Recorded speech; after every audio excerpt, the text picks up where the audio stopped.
Rekam jejak Gus Yakut, Menak yang minta rakyat tak pilih capres pemecah belah umat.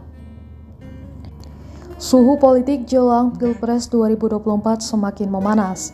Aksi saling sindir antar kubu politik mulai terlihat.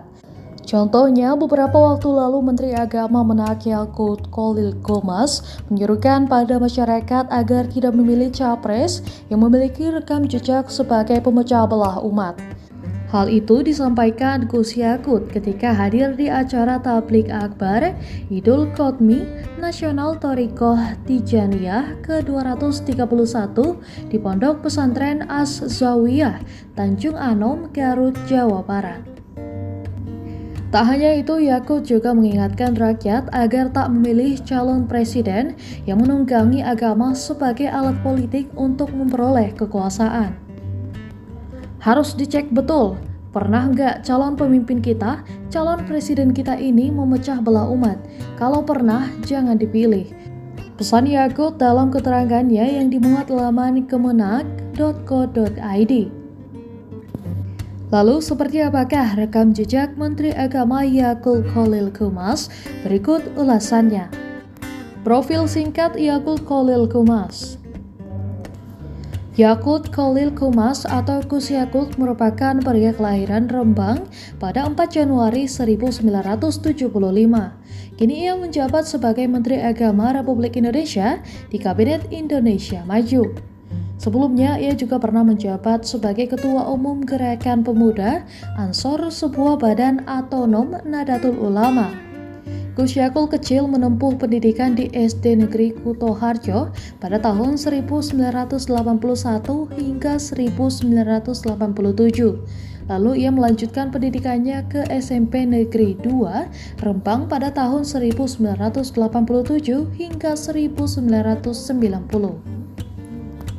SMA Negeri 2 Rembang menjadi pilihan selanjutnya pada tahun 1990 hingga tahun 1993. Gus Yakut kemudian melanjutkan pendidikan sarjana di Universitas Indonesia dengan mengambil jurusan sosiologi. Ketika menempuh pendidikan S1 di Universitas Indonesia, Gus Yakut aktif berorganisasi. Ia juga sempat mendirikan Persatuan Mahasiswa Islam Indonesia di Depok pada tahun 1996 hingga tahun 1999. Karir politik. Karir politik Gus Yakut berawal ketika ia bergabung di Partai Kebangkitan Bangsa Rembang pada periode 2001 hingga 2014. Ia dipercaya menjadi Ketua Dewan Pimpinan Cabang PKB Kabupaten Rembang. Dari sana sosoknya kemudian berhasil menjadi anggota DPRD Kabupaten Rembang pada tahun 2005. Selanjutnya ia terpilih menjadi Wakil Bupati Rembang periode jabatan 2005 hingga 2010. Pada 2012 hingga 2017, Gus Yakut dipercaya untuk menjabat sebagai Wakil Ketua DPW PKB Jawa Tengah. Dan pada periode 2015 hingga 2020, ia diberi mandat untuk menjadi Ketua Umum GP Ansor.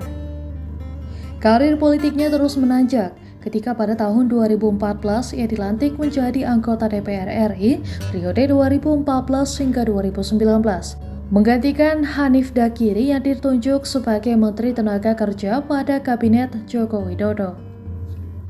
Pada tahun 2019, Gus Yakut kembali melenggang ke Senayan dan menjabat sebagai Wakil Ketua Komisi 2 DPR RI. Dan puncaknya pada Rabu 23 Desember 2020, Gus Yakut resmi dilantik oleh Presiden Jokowi menjadi Menteri Agama menggantikan Fakhrul Razi.